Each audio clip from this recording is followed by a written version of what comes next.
Bismillahirrahmanirrahim. Alhamdulillahirrahmanirrahim. Wassalatu wassalamu ala asyrafil anbiya'i wal mursalin wa ala alihi washabihi wa sallam. Rabbi shrah li sadri wa yassir li amri wahlul 'uqdatam min lisani yafqahu qawli. Allahumma shalli ala sayyidina Muhammad wa ala alihi. Assalamualaikum warahmatullahi wabarakatuh, sobat winner semuanya yang dirahmati Allah Subhanahu wa taala.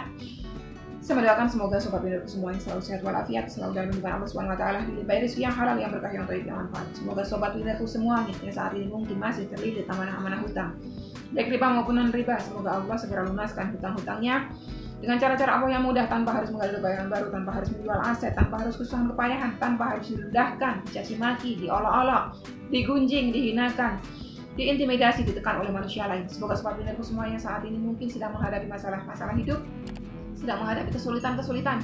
Semoga Allah bukakan pintu-pintu kemudahan dan tetaplah bergantung kepada Allah, jangan pernah bergantung kepada makhluk. Semoga sobat winnerku semuanya yang saat ini mungkin sedang bersedih hati, semoga Allah angkat kesedihannya, Allah gantikan kebahagiaan. Dan sobat winnerku semuanya yang saat ini mungkin masih menantikan pasangan hidup, semoga Allah segera akan bertemu dengan jodoh yang terbaik dari sisi Allah Subhanahu wa taala. Untuk sobat winnerku semuanya yang masih belum memiliki putra-putri, semoga Allah karuniakan keturunan yang soleh-solehah. Semoga sobat winnerku semuanya saat ini masih berkutat dalam dosa riba, semoga Allah sentuh hatinya dengan hidayah, segera bergegas meninggalkan riba, berhijrah meninggalkan riba. Semoga sobat winnerku semuanya saat ini sedang berhijrah, semoga Allah istiqomahkan hijrah. Amin amin ya rabbal alamin. Masya Allah, tabarakallah. Selalu bersyukur atas nikmat Allah. Oke sobat winnerku semuanya, kita akan sambung lagi video Q&A. Kenapa disambung? Karena kalau dilanjut lagi sampai 30 menit nanti bosen ya. Nanti netizen yang budiman itu nanti akan teriak-teriak, protes nanti.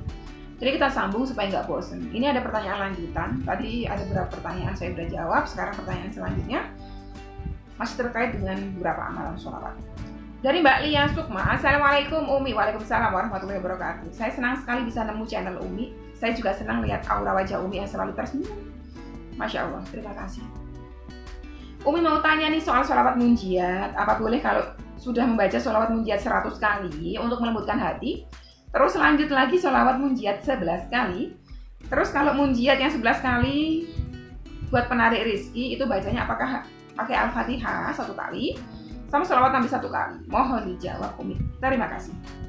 Semoga Umi sehat selalu, sehat dalam lindungan Allah, diberikan rezeki yang berlimpah, selalu memudahkan segala urusan apapun, amin ya rabbal alamin. Matur suwun Mbak Lia Sukma, doa yang sama buat panjenengan juga. Oke. Amalan melembutkan hati, satu kesatuan, Al-Fatihah 7 kali, sholawat Nabi sekali, Al-Fatihah sekali, sholawat Nabi sekali, munjiatnya 100 kali, tutup Al-Fatihah pagi. Sama seperti yang tadi yang pernah saya jelaskan di video Q&A yang part 2 ya. Samakah dengan sholawat munjiat yang kita jadikan wirid 11 kali setelah sholat fardu berbeda? Jadi untuk sholawat munjiat yang 100 kali yang kita kemas dalam amalan melembutkan hati itu kita khususkan untuk hajat-hajat yang kaitannya dengan hati manusia yang lain. Atau mungkin hati kita sendiri sebetulnya keras hati nih, saya ingin melembutkan hati saya, ini amalkan saja terus. Nah, bagaimana dengan hajat-hajat yang lain yang salah satunya adalah rizki, misalnya amanah hutang belum selesai, misalnya hajat lain pengen umrah, pengen haji, apakah bisa dengan yang sholawat munjiat? Bisa. Bisa, saya pernah sampaikan sholawat munjiat 11 kali panjenengan istiqomahkan setelah sholat fardu ya.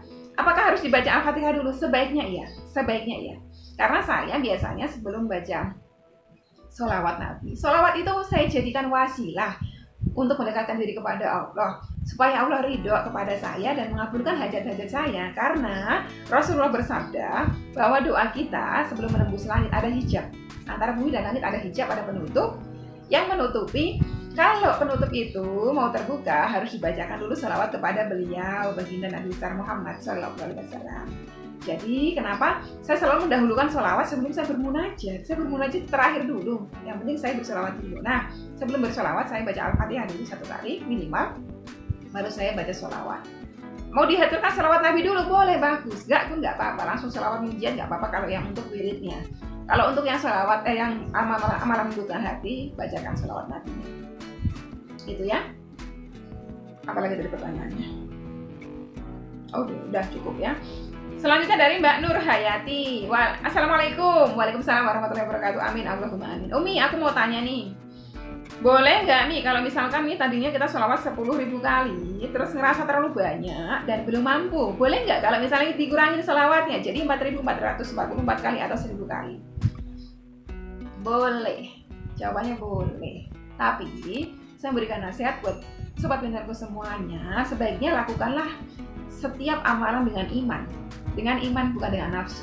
Ini kenapa dengan iman dan bukan dengan nafsu? Yang mana yang dengan nafsu? Kita nonton satu channel, ada yang mengamalkan sholawat 10.000 digeber semalaman dari tahajud sampai subuh. Besok paginya ada tiba-tiba yang telepon minta nomor rekeningnya transferin 250 juta. Kita kepincut dong, manusiawi ya kan, manusiawi. Kita kepincut, kita pengen, wah dia ngamalin 10.000 dalam satu malam digeber, dia dapat 250 juta. Bisa jadi gue dapat jamaah juga dong gitu kan, itu manusiawi. Ikut-ikutan ngapalin, itu berarti pakai nafsu. Pakai nafsu. Kalau pakai iman itu dipahami. Kenapa sih saya bersolawat? Apa karena saya pengen seperti si fulan yang dapat 250 juta? Apa karena saya pengen utang saya yang 3 miliar lunas? Oh, apa karena saya pengen naik haji, pengen umroh? Makanya saya bersolawat. Ya. Kalau tujuan-tujuan kita bersolawat adalah duniawi, Rasulullah pernah bersabda bahwa siapapun yang melakukan amal soleh dengan tujuan duniawi, Allah akan mencerai-beraikan duniawi. Tapi kalau tujuannya akhirat, Allah akan menghimpun dunia itu akan datang dengan kehinaannya kepada kita. Gitu.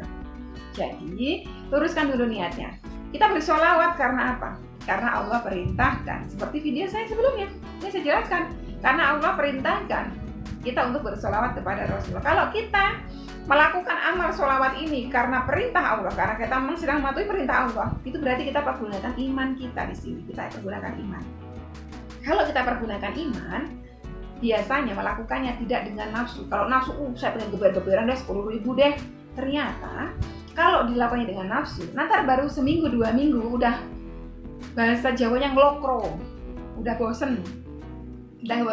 Akhir-akhirnya udah turun dari 10.000 menjadi 5.000, turun lagi, lama-lama 1.000, lama-lama karena udah ngerasa capek, nggak dikabul-kabulkan, akhirnya ditinggalkan amalan itu. Jadi sebaiknya lakukan dengan iman dan istiqomah, itu penting sekali. Sedikit, yang penting istiqomah, Allah sangat mencintainya. Jadi kalau misalnya tadi 10.000 terus merasa nggak mampu, turunkanlah sekiranya kita mampu. Kita mampu berapa kira-kira? 4.444 kali saya masih mampu. Insya Allah saya bisa istiqomah. Lakukan. Tapi kalau ternyata 4.444 kali karena kesibukan saya belum mampu, 1.000 nggak apa-apa. 1.000 pun belum mampu, 100 nggak apa-apa. 100 pun belum mampu, minimal 1 sehari. Karena 1 sholawat kita kepada Rasulullah, Allah gantikan 10 kali. Tapi kalau 1 pun itu ya kebangetan. Ya, sesibuk apa sih kita sampai sholawat aja hanya cuma 1 ya kan? Sholawat itu kan apalagi kalau yang sholawat Jibril itu kan pendek banget. Sallallahu alaihi wasallam. Ini baru berapa? Udah 3. Nggak ada 1 menit. Ya kan udah 3. Bisa. Jadi minimal 1.000. Kalau keberatan juga bagi-bagi kayak saya. Saya ini kalau amalkan sholawat malah belum bisa geber-geberan sampai 10.000. 25.000 belum. Saya 1.000 sholawat Jibril, 1.000 sholawat Nabi. Itu pun saya bagi-bagi ya. Supaya saya nggak lupa. Habis sholat fardu asyar 200, sholat fardu maghrib 200. Jadi 5 kali sholat fardu 1.000. Kedua sholawat ini Jibril Nabi. Nanti yang sholat munjiatnya saya 11 kali setelah sholat fardu. Ya, di luar itu kok saya pengen mengamalkan amalan lembutkan hati, ya saya baca 100 kali gitu. Dari Mbak Evi, Assalamualaikum Umi. Waalaikumsalam warahmatullahi wabarakatuh. Mudah-mudahan Umi sehat selalu. Walau dalam keadaan rada serak suaranya ya masih ini, alhamdulillah. Berkat doanya teman-teman semuanya sebetulnya. Tetap ngasih bimbingan amalan dan sholawat. Cepat sembuh ya Umi. Matur suwun. Umi, saya mau tanya, dalam keadaan haid, biasanya rutin sholat. Sewaktu habis sholat saya baca sholat munjiat 11 kali. Tapi dalam keadaan haid kan nggak bisa sholat. Terus bisa baca nggak? Dibaca tetap 11 kali habis azan berkumandang, atau nggak boleh, atau gimana Umi? Pada saat haid kita nggak boleh sholat, malahan waktu lebih banyak tuh Umi, boleh nggak kita tetap sholawat Jibril, sholawat Nabi, malahan bisa sampai 10.000 Umi, boleh nggak menurut Umi? Jawabannya boleh. Jadi yang ijazah 11 kali setelah sholat fardu, sholawat munjiat itu panjenengan boleh gantikan setelah terdengar azan, boleh baca 11 kali gitu. Yang tadinya saya biasa baca Al-Fatihah dulu. Saya dalam keadaan haid boleh nggak baca Al-Fatihahnya? Boleh. Diniatkan sebagai doa, ya. Boleh diniatkan sebagai doa, bukan diniatkan menyengaja membaca ayat suci Al-Quran, bukan. Boleh. Terus masalah tadi, kalau kita sedang haid, karena kita kan nggak sholat nih, kita pengen dapat pahala juga sebanyak-banyaknya. Apakah boleh baca sholat? Boleh, boleh. Jadi saya sendiri biasanya kalau saya sedang haid, kita itu kan punya, namanya wanita punya ya, siklus menstruasi, sebulan sekali, saya biasanya 7 hari. 7 hari itu supaya saya nggak kehilangan pahala terlalu banyak ya. Justru saya di situ perbanyak apa? Istighfar saya perbanyak. Boleh baca istighfar saat haid, boleh. Boleh. Baca zikir-zikir yang lain boleh. Ya subhanallah, wabihamdihi, subhanallahil adzim, astagfirullah, boleh seperti itu boleh. Baca sholawat dalam keadaan haid boleh. Justru dalam keadaan haid, sobatku semuanya ya, yang akhwat, baca sebanyak-banyaknya gitu. Kalau kita sudah terbiasa dengan seperti itu, insya Allah kita tidak akan pernah kehilangan pahala-pahala walau sekalipun kita dalam keadaan haid. Betul kata tadi Mbak Evi. Jadi dalam keadaan haid, yang tadi biasanya kalau misalnya kita nggak haid kita sholat, kita mungkin hanya bacanya kayak saya 200 kali setelah sholat fardu. Justru dalam keadaan nggak bisa sholat sedang haid itu, saya nggak sholat, saya pergunakan sebanyak-banyaknya gitu, sebanyak-banyaknya. Yang kalau hari biasa paling 1000 kali, ya mungkin kalau sedang haid bisa sampai 10.000 kali juga, sama seperti Mbak Evi tadi. Jadi boleh ya. Apakah harus wudhu dulu? Nggak harus.